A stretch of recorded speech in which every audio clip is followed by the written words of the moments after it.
Hi, I'm Rabbi Dunner. Welcome to my weekly Erev Shabbos Torah. This week's Parshat Acharei Mot begins with a description of the high priest's duties on Yom Kippur. That means that we're talking about the holiest man in Judaism carrying out the holiest tasks of the year on the holiest day of the year in the holiest place in the world. It's heavy stuff, right? So, why does the Parsha start with a real downer? Listen to the opening posuk of this week's Sedra. Vayidaber Hashem al Moshe Acharei Mot shnei bnei Aharon b'korvosam lifnei Hashem vayomusu. And God spoke to Moshe after the death of the two sons of Aaron when they drew near to God and they died. I mean, come on! Why rub salt into the wound? Just as you're about to talk about Aaron performing his duties on Yom Kippur. How insensitive is that? Chazal pick up on this very strange introduction to Acharei Mot. And let me give you just one example from the Talmud. It's in Yerushalmi in Yuma, where it says as follows. Listen. Lomo mazkim isosam b'Yom HaKippurim. Why mention their death when talking about Yom Kippur? Says the Gemara, Lelamdecha shek'shem sheyom HaKippurim mechaper al Yisrael kach misoson shel tzadikim mechaperes al Yisrael. To teach you that just as Yom Kippur acts as a penitence for the Jewish people, so too the death of the righteous acts as an atonement for the Jewish people. Thank you. That's really so helpful. When special people die, the Jewish nation will be forgiven. What? Since when do Jews believe that when the righteous die, we are forgiven? Isn't that the central theme of another religion?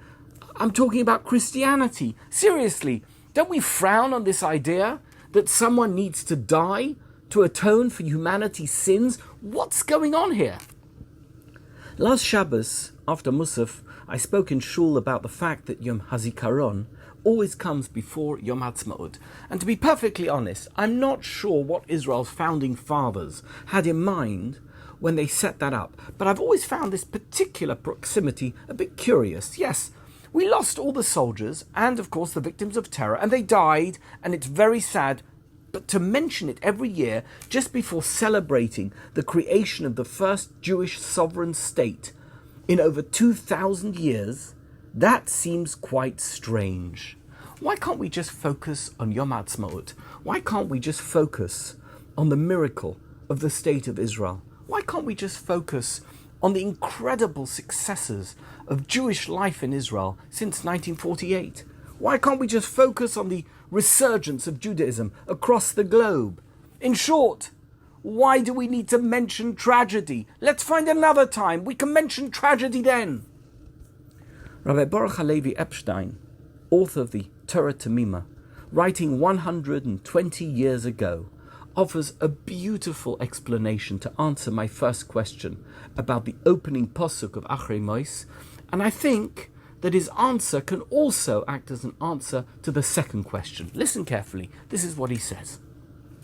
It is not the death itself that atones, rather it is the respect and the mourning that we show when a tzaddik dies, because this respect is a demonstration of our respect for God. What an amazing idea. And Rav Klonimus Kalman Shapira Piatzesna, the holy Eish Kodesh, who wrote his commentary on the Torah in the horrific conditions of the Warsaw Ghetto during the Holocaust years, takes this idea even further. Listen to what he says. Someone who sacrifices his life for another Jew is better than someone who sacrifices his life for God.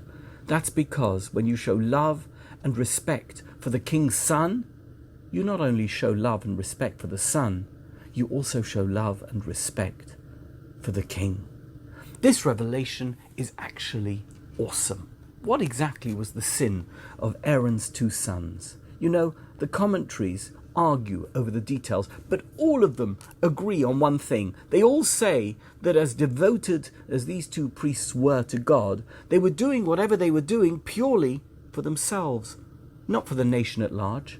Their intentions may have been to serve God, but it was without any consideration for anyone else. The Kohen Gadol, the high priest, must embody the quality of Mesiras Nefesh, self-sacrifice. His essence is not just for God, and certainly not just for himself, but for the benefit of every Jew.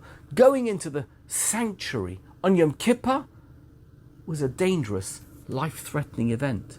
But for the Kohen Gadol to think of it in those terms, in terms of his own mortality, would have been a terrible mistake. The high priest was there to represent his nation, both individually and collectively. Nadav and Avihu, the two sons of Aaron, as much as they were giving themselves up for God, they weren't really willing to be Moshe Nefesh on behalf of all of Israel. Aaron, Moshe's brother, was renowned not just for his piety and spirituality, but also for his love of every Jew. He was an Ohev Sholem v'Roidev Sholem, a lover of peace and someone who chased after peace. That is the definition of a true tzaddik, putting your life on the line for everyone else. Rav David of Lelev, one of the early Hasidic leaders, was renowned for his Ahavas Yisrael, his love of every Jew. He was always helping people, doing whatever he could for the needy and for the underprivileged. One day, as he was preparing to daven Shacharis at 2 o'clock in the afternoon, believe it or not, and he was so late because he'd been running around doing chesed all morning.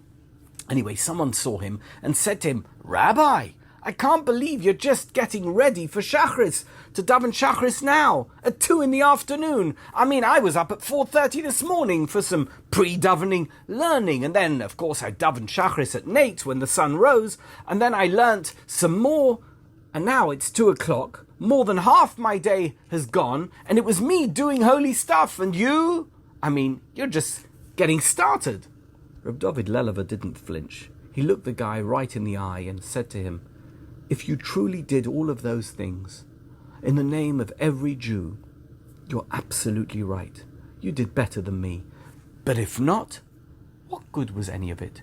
You wasted your time." When talking about the role of the high priest, the Kohen Gadol, on Yom Kippur, the stress should not just be on his role as the holiest Jew on the planet, because if he's not concerned about every Jew, he's not the holiest Jew on the planet. When we remember the IDF soldiers who gave up their lives, we must recall what they did for us, you and me, the sacrifice they made so that we could celebrate Yom Haatzmaut. Do you know why they did it? So that we, all of us, can have a Jewish country and feel safer and securer than we have for over 2,000 years. And ultimately, by recognizing them and the state of Israel, we are recognizing God. We are acknowledging God. We are saying, "Thank you, Hashem." We are recognizing that there is such a thing as a Jewish nation with a destiny that's determined by God as God's chosen people. What more fitting introduction to Yom Haatzmaut than celebrating the lives of all these Kohanim Gedolim, these tzaddikim, whose deaths, if they evoke in us these feelings of closeness to God and to His Torah, will result in our atonement, just like Yom Kippur, so that we can truly celebrate the state of Israel and Jewish pride in the knowledge that God is with us and that He will protect us ad bias goel tzedek bimheira v'yomeinu amen. Good Shabbos, good Shabbos.